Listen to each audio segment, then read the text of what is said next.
Mahesh കാറേ plus ആണ്. ഇതൊരു ഇൻഡിക്കയാണ്, പഴയ വണ്ടിയാണ്, 10-20 കൊല്ലം പഴക്കമുണ്ട്. കസ്റ്റമർ പ്രോബ്ലം എന്ന് പറയുന്നത് ബ്ലോവർ ഓൺ ആക്കി കഴിഞ്ഞാൽ ഫ്ലോയും ഇല്ല, ഒരു എരപ്പ് മാത്രമേ ഉള്ളൂ. പിന്നെ ഇടയ്ക്കിടയ്ക്ക് പൊടി മണ്ണ് വരും, പിന്നെ സ്മെല്ലും ഉണ്ടാവും.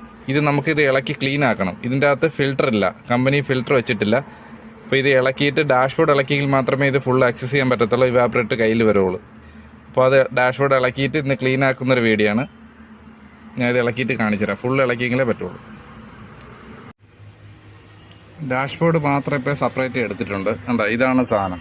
ഇതിൻ്റെ അകത്താണ് ഇരിക്കുന്നത്. ഇതിൻ്റെ ക്ലാമ്പ് എല്ലാം മുകളിലാണ് ഇട്ടിരിക്കുന്നത്. അതുകൊണ്ടാണ് നമുക്ക് ഇളക്കാൻ പറ്റാത്തത്. ഇത് ഇളക്കിയെങ്കിൽ മാത്രമേ നമുക്കിത് ഇളക്കിയെടുക്കാൻ പറ്റത്തുള്ളൂ. ബോൾട്ടുടെ ഇത് ഓപ്പറേറ്റർ ഇതാണ്. ഇത് മൊത്തം കണ്ടോ, പാക്കിങ് വരെ ഫുള്ള് പൊടിഞ്ഞിളവുന്നുണ്ടോ. ഫുള്ള് പാക്കിങ്ങും ഇല്ല, അതാണ് എയറൊക്കെ ലീക്കായി പോണത്. ഇനി നമുക്ക് ഇതിൻ്റെ അകത്തുനിന്നാണ് എടുക്കേണ്ട സാധനത്തിന്. പൊളിക്കണം. ഇത്രത്തോളം ഡെപ്പോസിറ്റ് ഉണ്ടെന്ന് നിങ്ങൾ കാണണ്ടേ. ഇതുണ്ടോ, ആ ഷെല്ലുകൾ ഫുള്ള് അടഞ്ഞിരിക്കുകയാണ്.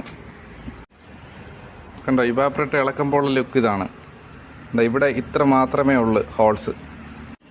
ഞാൻ അങ്ങനെ പുതിയ പഞ്ഞിയൊക്കെ വെട്ടി വെച്ചിട്ടുണ്ട്. കണ്ടോ, പാക്കിംഗ് ആണ്. ഈ പാക്കിംഗ് ഒക്കെ പൊടിഞ്ഞു പോയതുകൊണ്ടാണ് കാറ്റ് ഇതുവഴി ലീക്ക് ആയിക്കൊണ്ടിരിക്കുന്നത്. നമുക്ക് ഫ്ലോ അവിടെ വരത്തില്ല.